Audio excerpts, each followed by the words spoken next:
नमस्कार दोस्तों, सीरियल आपकी नजरों ने समझा कि आज के एपिसोड में हम देखेंगे कि नंदिनी वॉशरूम में बंद हो गई है। बार बार दरवाजा खटखटा रही है, दर्श को आवाजें दे रही है, लेकिन दर्श बाहर होते हुए भी उसे बाहर नहीं निकाल रहा है। वो सोचती है कि क्या हो गया दर्श साहब को। फिर सोचती है नहीं, मैं बेकार की बातें क्यों सोच रही हूँ। दर्श साहब बाहर नहीं होंगे, उन्हें मेरी आवाज सुनाई नहीं पड़ रही होगी।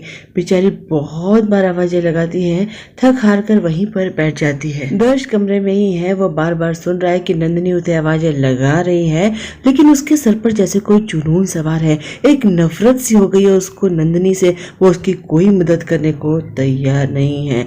नंदिनी बेचारी काफी देर तक आवाजें लगाने के बाद जब फर्श पर ही बैठ जाती है तो उसे वहीं पर नींद भी आ जाती है और वो अपनी सुहागरात के दिन वॉशरूम के फर्श पर लेटकर सो जाती है। दर्श कमरे से बाहर चला जाता है। उसके दिमाग में बार बार वही बातें घूम रही है जो चार्मी ने उससे कही थी कि नंदिनी ने सबके साथ धोखा किया है। चालाकी से उसने गुंजन की शादी शोभित के साथ करवा दी। वनलता काकी के सामने उसने शर्त रखी थी और वनलता काकी ने आपकी माँ से ये बात कहकर ये शादी करवाई है। दर्श से ये सारी बातें बर्दाश्त नहीं हो रही। वो स्विमिंग पूल के अंदर चला जाता है, खुद को पानी में भिगो भिगो के अपने अंदर की जलन को शांत करने की कोशिश कर रहा है। इसके बाद वो पानी से बाहर आता है, तभी वहाँ पर निराली पहुंच जाती है। दर्श को इस तरह से देखती है तो हैरान रह जाती है। सोचती है कि दर्श ये यहाँ क्या कर रहा है, आज तो इसकी सुहागरात है। दर्श पूल से बाहर निकलता है और प्राइवेट स्टडी रूम में चला जाता है। निराली सोचती है इसे हो क्या है।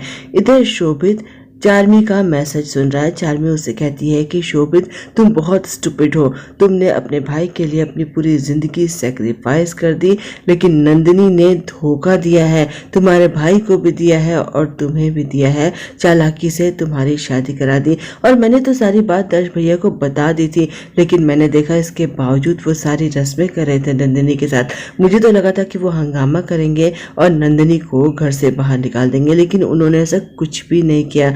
तुम ही स्टूपिड हो जो परिवार के लिए सैक्रिफाइस करते रहते हो। तुम्हारे बड़े भाई को इस बात से कोई फर्क नहीं पड़ता।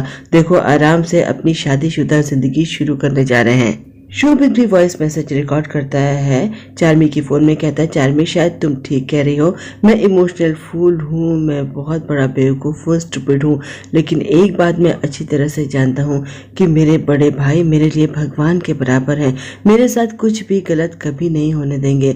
अब जब उन्हें पता चल गया है कि नंदिनी ने इतना बड़ा धोखा किया है तो आई एम श्योर वो कुछ न कुछ प्लान कर रहे होंगे। एक बार भगवान पर से मेरा विश्वास टूट सकता है, लेकिन अपने बड़े भाई पर से कभी नहीं। गुंजन शोभित का इंतजार कर रही। बहुत रात हो गई है, अभी तक शोभित कमरे में नहीं आया है। तभी देखती है कि राकला वहां पर मौजूद है और उसकी इस हालत पर वो हंस रहा है। गुंजन कहती है कि चल तू निकल यहाँ से, क्या करने आया है, एसी की ठंडी हवा खाने आया है।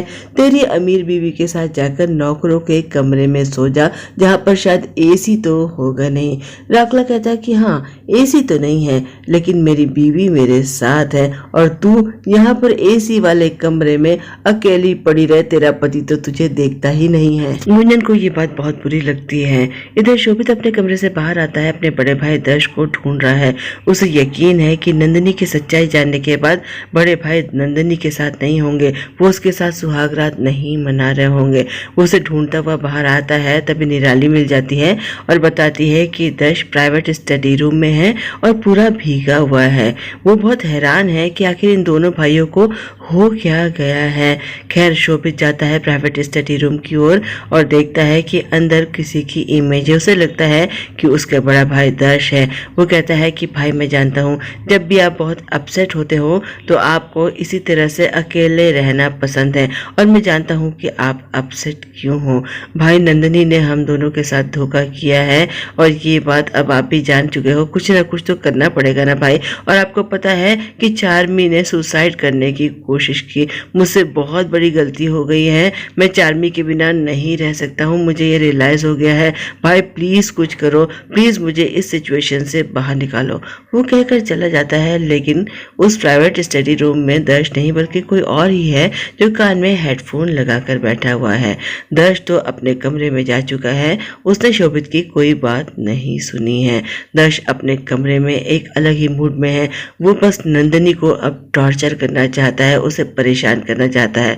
नंदिनी बेचारी तो वॉशरूम के अंदर ही सो गई हैं। सुबह नंदिनी की आंख खुलती है जब उसके चेहरे पर कोई शावर खोल देता है। एकदम से चौंक के उठ जाती है। देखती है तो दर्श वहां पर है। वो उससे कहती है कि दर्श साहब, आपको क्या हो गया है? मेरी सुहाग रात थी और मैंने वॉशरूम के अंदर सोकर ये रात काटी है और आप कमरे के बाहर थे। मैं जानती हूँ, मैं आपको आवाजें दे रही थी, मुझे आवाज आ रही थी कि आप कमरे में ही हैं, फिर भी आपने मेरी मदद नहीं की। क्या हो गया आपको? क्यों इस तरह से बिहेव कर रहे हैं? क्या किया है मैंने? दर्श कहता है कि मुझे गंदगी पसंद नहीं है, मुझे मैले लोग पसंद नहीं है और तुमने जो किया है उसके लिए मैं तुम्हें माफ नहीं कर सकता। और हमारे बीच जो कुछ भी हुआ है, खबरदार जो मेरी माँ से तुमने इसके बारे में एक शब्द भी कहा, मैं अपनी माँ को परेशान होते हुए नहीं देख सकता। बस आज का एपिसोड यहाँ पर खत्म हो जाता है। मंडे को हम देखेंगे कि पहली रसोई की रस्म है। नंदिनी कहती है कि ठीक है, मैं कुछ बना दूंगी। दर्श कहता है कि ठीक है, बस इसी तरह घर वालों के सामने ड्रामा करते रहो। शोभित को लगता है भाई उसके लिए कुछ नहीं कर रहे, वो उठ के जाने लगता है। दर्श उसे रोकते हुए कहता है कि शुभ कहाँ जा रहा है, सबके साथ बैठकर नाश्ता कर। बस आज इतना ही। मंडे को फिर से मिलते हैं। आप मेरे चैनल को लाइक करें, शेयर करें, सब्सक्राइब करें। मैं चलती हूँ, बाय।